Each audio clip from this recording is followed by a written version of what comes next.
আসসালামু আলাইকুম। প্রিয় দর্শক, অন্য মঞ্চের আলাপ চাইতায় আপনাদের সকলকে আমন্ত্রণ জানাচ্ছি।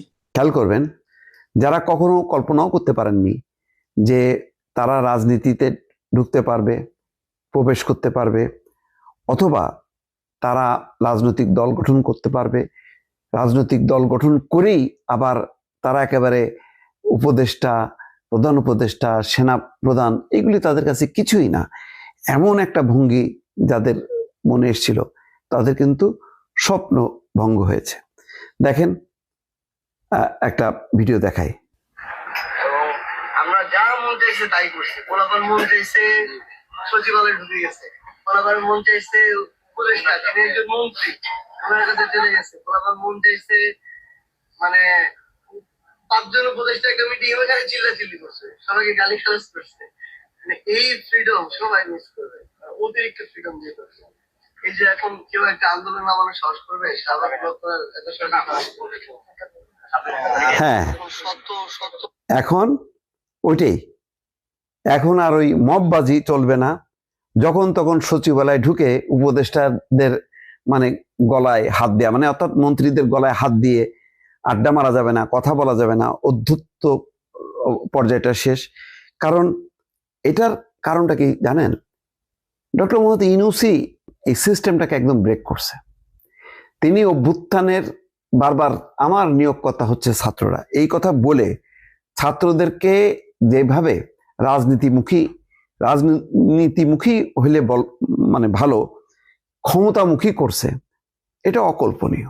এবং এটা করার মধ্য দিয়ে পুরো সিস্টেমটা ব্রেক হয়ে গেছে। কে সিনিয়র কে জুনিয়র এই সিস্টেমটা নেই। তাহলে কি গণ অভ্যুত্থান মানে এই যে তরুণরাই তো গণ অভ্যুত্থান করে, তরুণরা গণ অভ্যুত্থান করে সিনিয়রদেরকে উপেক্ষা করা, সিনিয়র রাজনীতিকদেরকে এক পাশে ঠেলে দেয়া, এটা কি তাই? বাংলাদেশে মুক্তিযুদ্ধ করছে কারা? তরুণরা। ক্ষমতায় আসছে কে? ক্ষমতায় আসছে যারা নেতৃত্ব দিয়েছে, যাদের পরিকল্পনায়, তাদের। আওয়ামী লীগ, শেখ মুজিবুর রহমান, তিনি ক্ষমতায় এসেছেন। কই, তখন তো কোনো মুক্তিযোদ্ধা বলেননি যে আপনি তো পাকিস্তানে কারাগারে ছিলেন, আপনি আপনি কোথা থেকে আসলেন? তো এইবারে 24-এর এই গণঅভ্যুত্থানে এইটা মারাত্মক রকম ভাবে সবার কিন্তু নজরে পড়েছে যে যার যে অবস্থান না, সেই অবস্থানটা উল্টাই দিয়ে তারা এমন একটা অবস্থায় চলে গেছে, ওই যে বলছে না যে যখন তখন সচিবালয়ে ঢোকা যেত, উপদেষ্টাদের ধমক দেওয়া যেত, তাদের মুখের পরে কথা বলা যেত, তাদের সাথে গল্প করা যেত। প্রধান উপদেষ্টার সঙ্গেও যখন তখন, প্রধান উপদেষ্টা মানে কি, সে তো প্রধানমন্ত্রীর পদমর্যাদায়, সেখানে চলে যাওয়া যায়। অথচ দেখেন তাদের অতীতের ভূমিকা সম্পর্কে একজন অত্যন্ত শ্রদ্ধাভাজন শিক্ষক তিনি কি বলছেন দেখেন। প্রথম যে পরিচয়টা হয়েছিল সার্জিসের সাথে, এর আগে সার্জিসের সাথে আসলে আমার কোনো পরিচয় হয়নি। ওকে আমি একজন ডিবেটার হিসেবে চিনতাম এবং ছাত্রলীগের ডিবেটার এভাবেই চিনতাম। সেখানে গিয়ে প্রথম যে পরিচয়টা হয়েছিল সার্জিসের সাথে, এর আগে সার্জিসের সাথে আসলে আমার কোনো পরিচয় হয়নি। ওকে আমি একজন ডিবেটার হিসেবে চিনতাম এবং ছাত্রলীগের ডিবেটার এভাবেই চিনতাম। সেখানে গিয়ে বুঝছেন, সবাই হচ্ছে গুপ্ত সুপ্ত ছাত্রলীগের ডিবেটার হিসেবে পরিচিত। ছাত্রলীগ এখন হচ্ছে হলো তারা হলো আওয়ামী দুঃশাসন, স্বৈরশাসন, কি আওয়ামী লীগ বিরোধী। অথচ 15 বছরে কেউ বুঝতেও পারে নাই যে এরা আওয়ামী লীগ বিরোধী। ওই যে মাসুদ কামাল বলছে যে যারা হেলমেট পরে সন্ত্রাস করছে তারা ছাত্রলীগকে ডুবাইছে এবং তারা হচ্ছে শিবির। এই কথাগুলি আসে কেন? এই যে একজন শিক্ষক, তিনি তো ওই বিশ্ববিদ্যালয়েরই শিক্ষক, সবাই তাকে চেনেন জানেন, এবং তিনিই বলতেছেন সার্জিস কি ছিল, তার পরিচয় কি ছিল। কিন্তু 24-এর গণঅভ্যুত্থানের পর সমস্ত রাজনীতির সংস্কৃতি, রীতি নীতি একদম শেষ করে দেয়া হলো। এখন ওই যে বলছে না যে এখন মববাজদের খবর আছে, কিন্তু নির্বাচনের 6 দিন আগেও যমুনাকে ঘিরে কিন্তু মববাজি হয়েছে। তখনই প্রথম পুলিশ পিটুনি শুরু করে। এখন কিন্তু কারো সাহস নাই। বলছেন না স্বরাষ্ট্রমন্ত্রী সালাউদ্দিন আহমেদ, মববাজির কালচার আজকে থেকে শেষ। শেষ তো শেষ। এখন এই যে যে পুলিশ, আইন শৃঙ্খলা বাহিনী, তারা কিন্তু রাজনৈতিক শক্তিতে বলিয়ান। সুতরাং এখন কথায় কথায় শাহবাগ অবরোধ, যমুনা অবরোধ, এই কাজগুলি চলবে না। কথায় কথায় ঢুকে পড়লাম সচিবালয়, উপদেষ্টাদের একেবারে দপ্তরে চলে যে চিল্লাচিল্লি করলাম বা গল্প করলাম, ধান্দাবাজি করলাম, এইগুলি কিন্তু এখন আর চলবে না। এখন একটা সিস্টেমে আসাতে এখন অনেকেই চোখ মুখ অন্ধকার হয়ে গেছে। তারা বুঝতে পারছে যে এখন আর তাদের ভবিষ্যৎ নেই। ফলে এখন তাদের আগের যে ফর্মে ছিল সেই ফর্মে ফেরার পালা। যারা ফিরবেন বুদ্ধিমানের মতন কাজ করবেন, আর যারা ফিরতে চাইবেন না, যারা ওই গত 18 মাসের মববাজি এবং মাস্তানির মধ্যে থাকবে, তাদের কপালে যে দুঃখ আছে সেটা আমি এখনই বলে দিতে পারি। সম্প্রতি আমেরিকার director of national intelligence Tulsi Gabbard, যাকে আপনারা সবাই চেনেন, তিনি ফোন করেছিলেন ভারতের জাতীয় নিরাপত্তা উপদেষ্টা মিস্টার অজিত দোভালকে। ফোন করে তুলসী অজিত দোভালকে বলেছেন, congratulation, this time you have won my friend. অভিনন্দন, এবার তুমি জিতেছো আমার বন্ধু। কেন এই ফোনটা করলেন তুলসী এবং কিসে জিতলো ভারত? সম্প্রতি 12ই ফেব্রুয়ারি নির্বাচন হলো বাংলাদেশে, এবং এই বাংলাদেশে বিএনপির জয়লাভে তুলসী গ্যাবার্ড অজিত দোভালকে অভিনন্দন জানিয়েছে। এর কারণ হলো, একটু পেছনে যাই, 24 সালের 5ই অগস্ট বাংলাদেশে যে রেজিম চেঞ্জটি হয়েছিল, আপনারা জানেন যে তার পেছনে আমেরিকার একটা প্রভাব ছিল। সেই রেজিমটা যে চেঞ্জ হবে, সেটা ইন্ডিয়া ঠিকমতো সময় মতো পর্যাপ্ত ইনফরমেশন পায়নি। ইন্ডিয়া যখন জেনেছে তখন আসলে আর কিছুই করার ছিল না। তো সেই রেজিম চেঞ্জে ইন্ডিয়াকে সাইড লাইনে রেখে, অনেকটা অন্ধকারের ভেতরে রেখে আমেরিকাই সবকিছু করেছিল, এবং সেই ব্যাটেলে কিন্তু আমেরিকা জিতেছিল। সেই জায়গা থেকে এবারের যে নির্বাচনটা হলো, এই নির্বাচনে আমেরিকার প্রেফারেন্স ছিল জামাতে ইসলাম। আমেরিকা চেয়েছিল জামাতে ইসলাম নির্বাচনে জিতুক, এবং জামাত জিতলে আমেরিকার যেটা সুবিধা হবে, যে আমেরিকার ইন্টারেস্টটা বাংলাদেশে জামাত অনেক বেটার সার্ভ করতে পারবে compare to Awami League and BNP. কারণ আওয়ামী লীগ এবং বিএনপি এই দল দুটোর জনসম্পৃক্ততা এত বেশি যে এরা চাইলেই বিদেশিদের ইচ্ছা মতো সব কাজ করতে পারে না।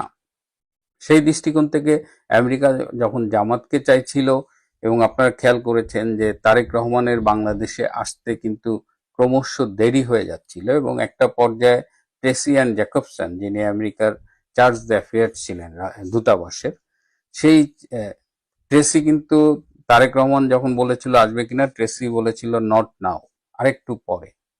তো তারপরে তারেক রহমান একটু দেরিতে হলেও 25শে ডিসেম্বর বাংলাদেশে এসেছে। এই যে তারেক রহমান এসেছেন, এর আগে কিন্তু 1 বছরের বেশি সময় ধরে তারেক রহমানের সাথে ভারতীয় অনেকেরই যোগাযোগ হয়েছে, খুব গোপনে নেগোসিয়েশন হয়েছে। এটা এতটাই গোপনে নেগোসিয়েশন হয়েছে যে আমরা মানে অধিকাংশই আমরা আসলে জানতে পারিনি। এই নেগোসিয়েশনটা হয়েছে ভারত যখন দেখেছে যে আওয়ামী লীগ এই মুহূর্তে একটু বেকায়দায়, এবং আওয়ামী লীগ হয়তো নির্বাচনে অংশগ্রহণ বা অন্যান্য বিষয় নিয়ে যখন অনিশ্চয়তা দেখা দিয়েছে, তখনই ভারত একটা প্যারালাল চ্যানেল ওপেন করেছে। ভারতের সেই নীতি যে সব ডিম এক ঝুড়িতে রাখা যাবে না, সুতরাং তারা তখন থেকেই বিএনপির সাথে যোগাযোগ শুরু করেছে, বিশেষ করে তারেক রহমানের সাথে লন্ডনে ব্রিটিশ হাইকমিশনার, মানে ব্রিটিশ হাইকমিশনের যিনি ভারতীয় রাষ্ট্রদূত, তিনিও তারেক রহমানের সাথে মিটিং করেছেন, এবং তারই ফলশ্রুতিতে তারেক রহমান কিন্তু 25শে ডিসেম্বর বাংলাদেশে এসেছেন। তারেক রহমানের আসার পথে যতগুলো ক্লিয়ারেন্স দরকার ছিল, তার মধ্যে একটা ইম্পর্টেন্ট ক্লিয়ারেন্স ছিল ভারতের, এবং সেই ক্লিয়ারেন্সটা পাওয়ার পরে তারেক রহমান আসছে। যদি তারেক রহমান বাংলাদেশে না আসতে পারতেন, তাহলে কিন্তু এই নির্বাচনে বিএনপির ল্যান্ডস্লাইড যে ভিক্টরিটা হয়েছে, সেটা শুরুতেই বাধাগ্রস্ত হতো, এবং ওই যে জামাতকে ক্ষমতায় আনার যে প্ল্যান, যেটা আমেরিকান দূতাবাসের পক্ষ থেকে ট্রেসি কাজ করেছেন, ডক্টর ইউনূস কাজ করেছেন, তার কয়েকজন উপদেষ্টা কাজ করেছেন, সবাই মিলে এমনভাবে গুটি সাজিয়েছিল, প্রশাসন সাজিয়েছিল, যাতে জামাত ক্ষমতায় চলে আসে। সেই জায়গা থেকে ইন্ডিয়া চেয়েছে জামাত যেন কোনো অবস্থায় ক্ষমতায় না আসে। জামাত ক্ষমতায় এলে ভারতের জন্য অনেক রকমের সমস্যা হতো। এমনিতেই ডক্টর ইউনূস অবৈধভাবে ক্ষমতা নিয়ে যেভাবে ভারতের বিরুদ্ধে কামান দেগেছেন, তিনি ভারতের 7 সিস্টার্স দখল করে নেবেন, নানা রকমের হুমকি দিয়েছেন, এবং সেই হুমকির প্রেক্ষিতে ভারত কিন্তু এই চিকেন নেক এবং এই আশেপাশে 5টা সামরিক বেস তৈরি করতে হয়েছে। যা ইউনূস মোটামুটি ভারতকে এই সাইডে একদম ঘুমারাম করে ফেলছিল। ভারতের এই যে ফোর্স মোবিলাইজেশন অনেক অনেক অনেক ব্যস্ত ছিল। তো সেই জায়গা থেকে ভারতের স্ট্র্যাটেজি ছিল যে কোনোভাবেই এখানে জামাতকে আনতে দেওয়া হবে না। আপনারা জানেন যে খুব রিসেন্টলি ভারত এবং আমেরিকার সম্পর্কটা একটু ভালো যাচ্ছে। তাদের সম্পর্কে বেশ টানাপোড়েন হচ্ছিল গত এই ট্রাম্প ওথ নেওয়ার পর থেকে, কিন্তু বর্তমানে তাদের সম্পর্কে একটু হানিমুন পিরিয়ড চলতেছে, যে কারণে এই নির্বাচনে যে বিএনপি ভারতের সাথে একটা নেগোসিয়েশন করেছে, এবং নির্বাচনে আপনারা খেয়াল করে থাকবেন এই নির্বাচনে ডক্টর ইউনূস যেভাবে গুটি সাজিয়েছিলেন তাতে বিএনপির জেতার কোনো সম্ভাবনা ছিল না, কিন্তু শেষ মুহূর্তে কিছুটা ভারতের সহায়তায় এবং আমাদের বাংলাদেশের সংখ্যালঘু সম্প্রদায় যারা ভোট দিতে গিয়েছেন এবং তৃণমূল পর্যায়ে অধিকাংশ আসনে আওয়ামী লীগের যারা ভোট দিয়েছেন, এরাও একই উদ্দেশ্যে যে জামাত ঠেকাও, অ্যাট এনি কস্ট জামাত ঠেকাও, তারা ধানের শীষে ভোট দিয়েছেন, যে কারণে ধানের শীষ বিএনপি এই বিজয়টি পেয়েছে। এই বিজয়টি পাওয়ার কথা ছিল না। আমি একটা ছোট্ট উদাহরণ দিই, এই যে বিএনপির মহাসচিব মির্জা ফখরুল আলমগীর, তারও কিন্তু নিশ্চিত পরাজয় ছিল, গো হারা হারতো, কিন্তু শেষ মুহূর্তে হিন্দুরা এবং আওয়ামী লীগরা ভোট দিয়ে তাকে জিতিয়ে দিয়েছে।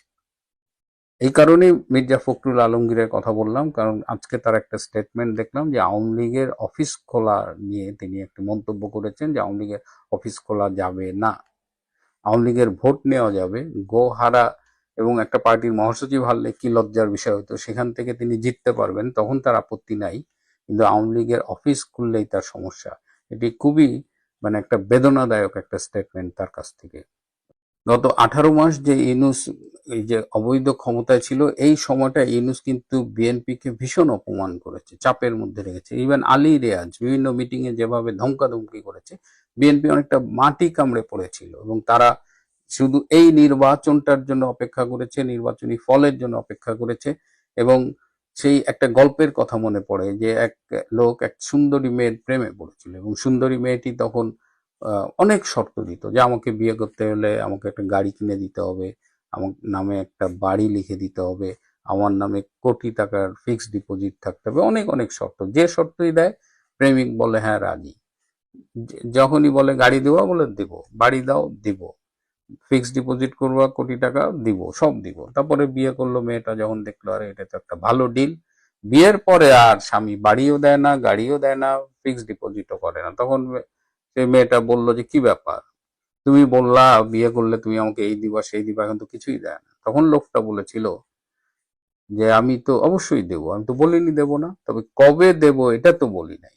তো বিএনপি সেরকম, যে নির্বাচনের আগে ডক্টর ইউনূস, আলী রিয়াজ লাস্টে যা বলছে সব হ্যাঁ হ্যাঁ হ্যাঁ, গণভোট হ্যাঁ, জুলাই সনদ হ্যাঁ, এইটা হ্যাঁ, সেইটা হ্যাঁ, কিন্তু বিএনপি ঠিকই জানতো যে একবার যদি ক্ষমতা আসতে পারে তাহলে এইগুলো, এই সংবিধান বিরোধী এসব তারা কোনো কিছুই অ্যালাউ করবে না। এবং আজকে সেটা আপনারা দেখছেন, এই গণভোট নিয়ে এই সংস্কার পরিষদের সদস্য হিসেবে বেআইনিভাবে, অসাংবিধানিকভাবে শপথ নেওয়ার যে বিষয়টা ছিল, তারা এগুলো রিজেক্ট করে দিয়েছে। শুধু তাই না, তারা এখন কিন্তু অনেকটা হার্ড লাইনে চলে গেছে। আপনারা দেখেছেন যে প্রশাসন যেভাবে জামাত দিয়ে সাজিয়েছিল, আজকে 9 জন সচিবের চুক্তি ভিত্তিক নিয়োগ বাতিল করা হলো, সবাই জামাতপন্থী।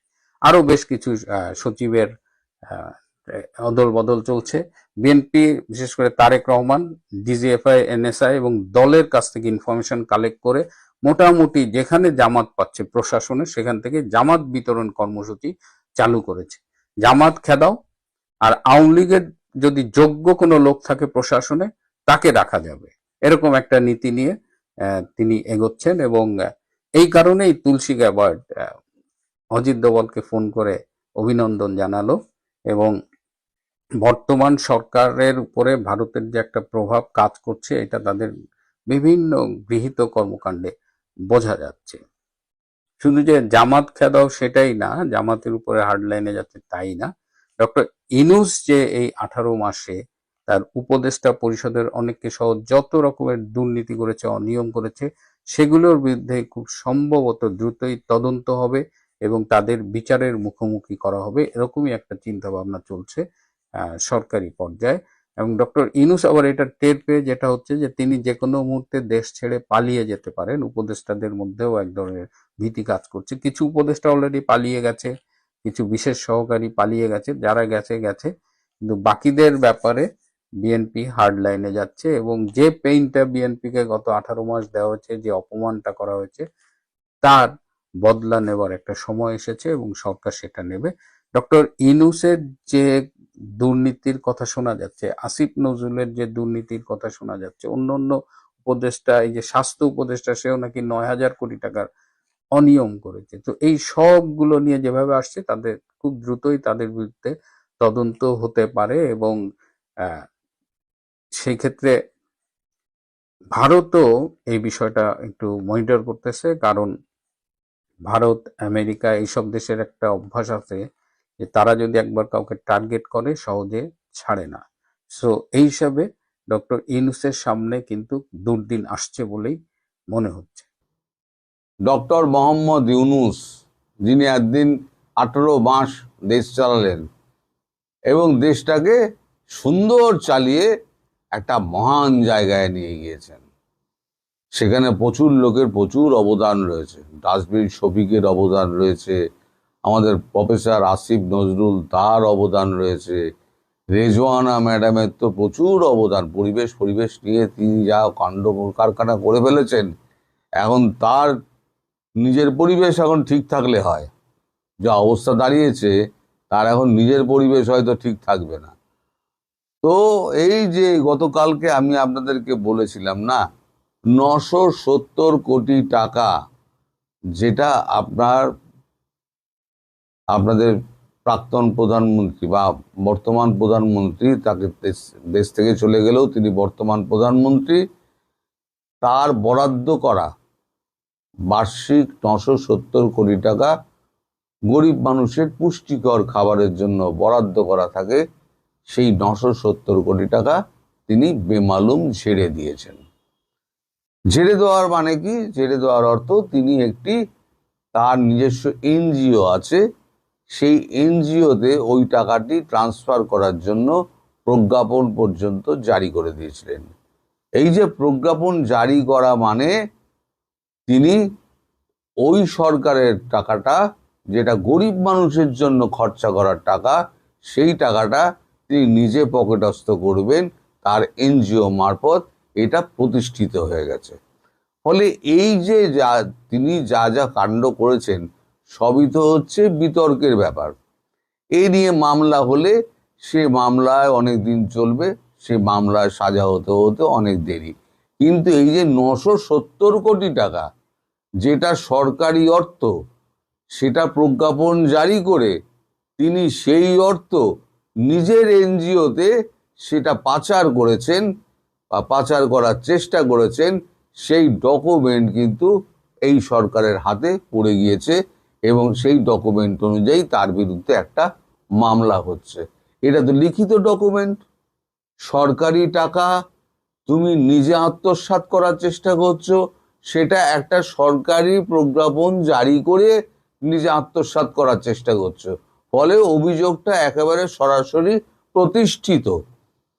এগুলো তো অন্যান্যগুলোতে গিয়ে আপনার প্রমাণ করার ব্যাপার আছে, অভিযোগ আছে, পাল্টা অভিযোগ আছে, সমস্ত কিছু চলবে। কিন্তু এই যে অভিযোগটা না, 970 কোটি টাকার অভিযোগটা, এটা একেবারে গলায় শুল হয়ে বিঁধে গেছে। এখন এই 970 কোটি টাকার জন্য প্রথম ওনাকে জেল খাটতে হবে। এই যে মামলাটা যেটা হতে যাচ্ছে, 970 কোটি টাকা নিয়ে যে মামলাটা হতে যাচ্ছে, এই মামলাটা নীতিগতভাবে ফৌজদারি মামলা হিসেবে ট্রিট করা হবে। এই মামলাটা মানে কে করবে সেটা নিয়ে এখনো সিদ্ধান্ত হয়নি। তবে বিএনপির পক্ষ থেকে নীতিগত সিদ্ধান্ত নেওয়া হয়েছে, এই মামলাটা দিয়ে শুরু করা হবে, যেখানে তাকে প্রমাণ করতে হবে যে আমি এই টাকাটা আমি সরাইনি। কিন্তু প্রমাণ করার কোনো জায়গা নেই। সরকারি প্রজ্ঞাপন তিনি জারি করে দিয়েছেন, তার সই করা রয়েছে। 970 কোটি টাকা ওই ফান্ড থেকে এনে এই ফান্ডের থেকে টাকা নিয়ে ওই এনজিওর ফান্ডে দিয়ে দাও। এনজিও টাকার, এনজিওটা বকলমে ওনার, সেখানে রিজওয়ানা ম্যামেরও আবার একটা শেয়ার রয়েছে, ডাস্টবিন শফিকের একটা শেয়ার রয়েছে। সব মিলিয়ে মিশিয়ে দেশটাকে একেবারে লুটে পুটে খাওয়ার জন্য এই 18টা মাস এরা বসেছিল, এবং আরো এটাকে প্রলম্বিত করার জন্য আরো নানান রকম ছল চাতুরি করেছিল, যার একটা অংশ রাষ্ট্রপতি শাহাবুদ্দিন চুপ্পু ফাঁস করে দিয়েছেন। এইটা দিয়ে সবে শুরু। এখন আপনারা বলতেই পারেন যে এই যে বাকি মামলাগুলো কি হবে। বাকি যে মামলাগুলো আছে না, এবং শেখ হাসিনার প্রত্যাবর্তন নিয়ে কি হবে। শেখ হাসিনার প্রত্যাবর্তনের ব্যাপারটা আমি ওই তখন দুপুরের সন্ধ্যের ভিডিওতে বলতে ভুলে গিয়েছি। যেটা হচ্ছে শেখ হাসিনার প্রত্যাবর্তন নিয়ে কিন্তু ওই তারেক রহমানের সঙ্গে যখন শেখ হাসিনার মিটিং হবে, সেই সময় কিন্তু ওইটা ঠিক হয়ে যাবে যে কবে উনি ফিরবেন। তার আগে মাঠফাট এইগুলো সমস্ত পরিষ্কার করা হচ্ছে। আমি গতকালকেও বলেছিলাম আপনাদের, সমস্ত এখন সাফাই কর্ম হচ্ছে। সাফাই কর্মটা ঠিক হয়ে যাক, সাফাই কর্ম হয়ে গেলে তারপরে দেখবেন যে শেখ হাসিনা ঠিক সময় মতো চলে আসছেন, খুব একটা বেশি দেরি হবে না। আর এই যে মার্চের 12 তারিখে আপনাদের পার্লামেন্ট বসছে, এই মার্চের 12 তারিখে পার্লামেন্টে এই যত ওই যে 164 না কতগুলো হয়তো উনি করেছিলেন, আমার কোথায় লেখা আছে আমি এখন ধরতে পারছি না, 162টা অধ্যাদেশ ইউনূস সরকার জারি করেছিল। আমার হিসেবে আমি যা পেয়েছি 162। অনেক ফিগার বলছে, আমি যা পেয়েছি সেটা আমি বললাম। সত্যি হতে পারে, মিথ্যেও হতে পারে, গোলমাল থাকতে পারে ফিগারে, কারণ আমি এক দেশে থাকি, হয়েছে ঘটনা আর এক দেশে। আমার কাছে তো অনেক হাত ঘুরে আমার কাছে খবর আসছে, ফলে খবরের একটু এদিক ওদিক হতেই পারে। এই যে মার্চ মাসের 12 তারিখে যে আপনার এটা বসছে, পার্লামেন্ট বসছে, প্রথম পার্লামেন্টে আপনার এই যে অধ্যাদেশগুলো আছে, সেই অধ্যাদেশগুলো নিয়ে আলোচনা হবে। এই আলোচনার 2-1টা অধ্যাদেশ হয়তো নেওয়া হতে পারে, নাহলে পুরো জিনিসটাই তো অবৈধ হয়ে যাবে। যদি অধ্যাদেশটাই বাতিল হয়ে যায়, তাহলে তো সরকারটাই নির্বাচনটাই বাতিল হয়ে যাবে, সমস্ত কিছু বাতিল হয়ে যাবে। ফলে 2-4টে নিরামিষ অধ্যাদেশ হয়তো আলোচনা হতে পারে এবং গৃহীত হতে পারে।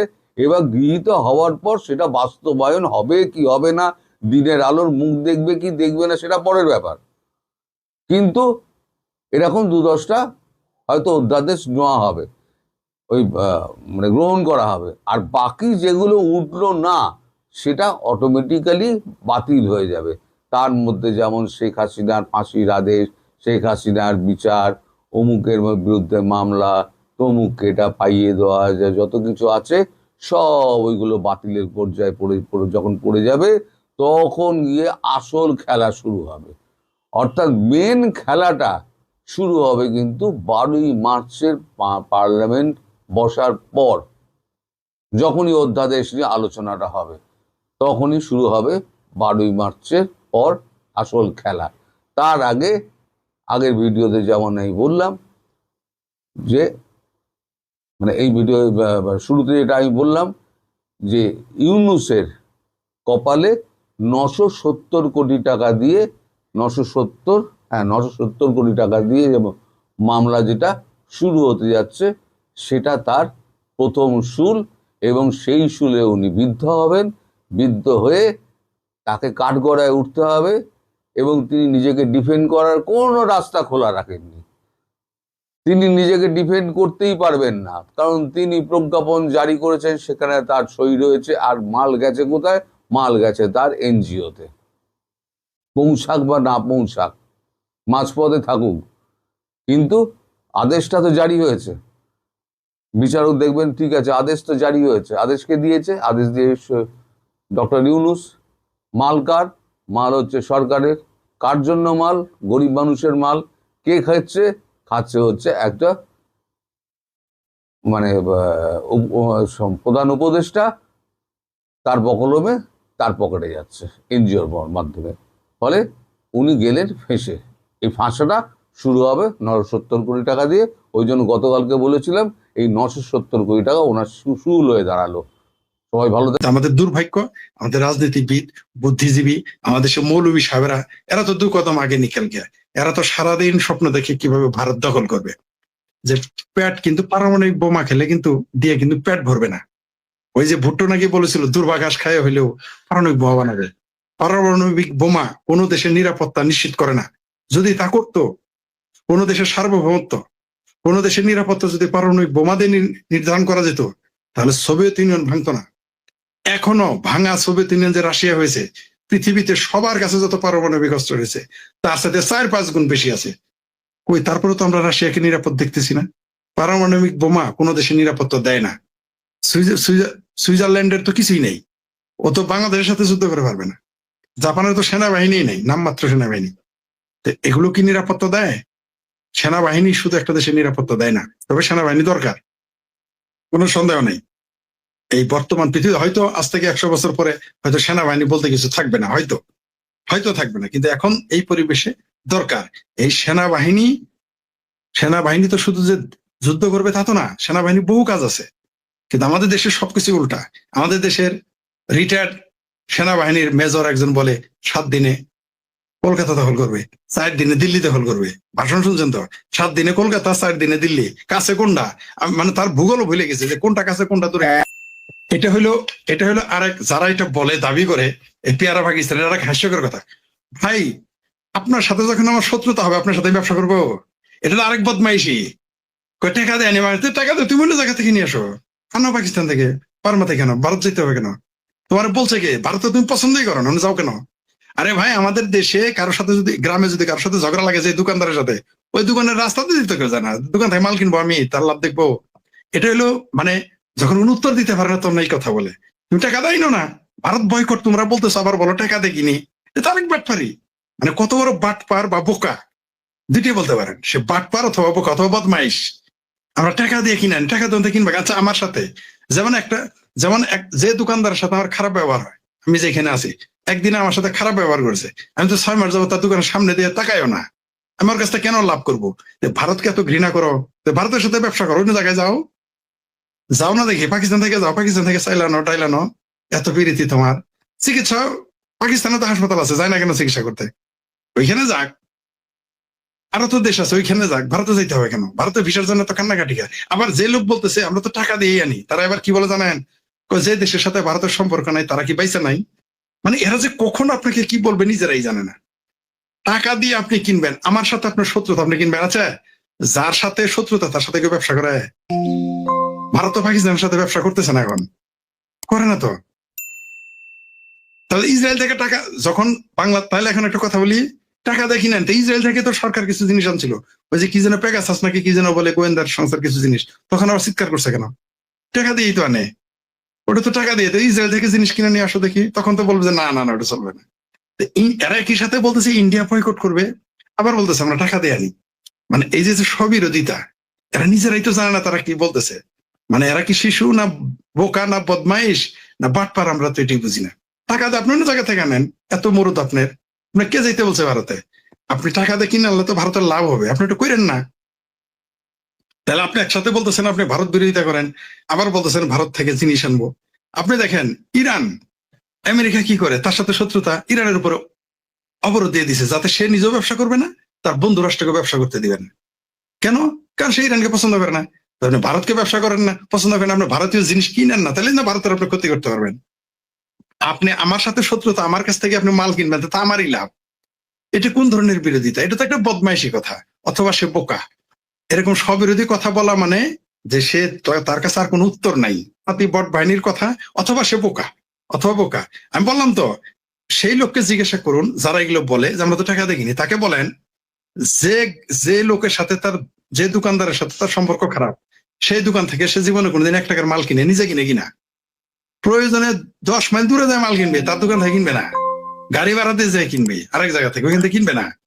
সেখানে কেন যায়? মানে এর মানে হলো এটা একটা প্রতারণামূলক কথা। আপনি তো ইন্ডিয়া বয়কট করছেন ভাই, ইন্ডিয়া আমাদের বয়কট করে নাই। ইন্ডিয়া আমাদের বয়কট করলো তো আমাদের দেশের অর্থনীতির দূরের কথা, এই দেশের মানুষ না খায় মারা যাবে। ইন্ডিয়া মানে খোদা না খাস্তা, মানে ভাববাদীদের ভাষায় বলি, কোনোদিন যদি ইন্ডিয়া আমাদের বয়কট করে, এই যে প্যানিক ভট্টের মতো, ল্যাংটা সুলেমানের মতো, এই ইলিয়াস গ্যাংদের মতো জামাত শিবির, তার গণ অধিকার নাকি গণরীয় অধিকার পরিষদ, তাদের মতো যদি ভারতের লোকজন একবার বলে যে বাংলাদেশ বয়কট, অস্তিত্ব থাকবে এই বাংলাদেশের? অস্তিত্বই থাকবে না। তারপরও তারা এই কথাগুলো বলে যাবে বারবার, মানে এগুলো হাস্যকর যুক্তি। এদের এটা বুঝাই দেবে, এদের মগজে ওই যে ভারত বিরোধিতা। আরে ভাই, তুমি যারা পছন্দ করো না, এত তোমার রাগ, তার সাথে তুমি চলবা কেন? নিজের মায়ের পেটের ভাইয়ের সাথে বিরোধ এলে ঘরের ভিতরে বেড়া দেয়, উঠোনে বেড়া দেয়, রাস্তায় বেড়া দেয়, মায়ের পেটের ভাইরে দেখে না। আমার এলাকার একটা লোক আছে, ভাই বোনে ঝগড়া, 1 ইঞ্চি জমি ছাড়া না, 1 ইঞ্চি সে মাঝখান দিয়ে ওয়াল করছে। সে 1 ইঞ্চি, আরে ভাই 1.5 শতাংশ জমি, 1.5 শতাংশ জমি কয়টুকু আপনি বলেন? 1.5 শতাংশ জমি ভাই বোন মাঝখান দিয়ে ওয়াল করছে। তাহলে রাগ উঠলে মায়ের পেটের ভাইয়ের বইনের দেখা হয় না? আর এত বিরীতি ভারতের সাথে, উরি বাবা রে বাবা, সে ভারতের সাথে ব্যবসা করতে হবে কেন?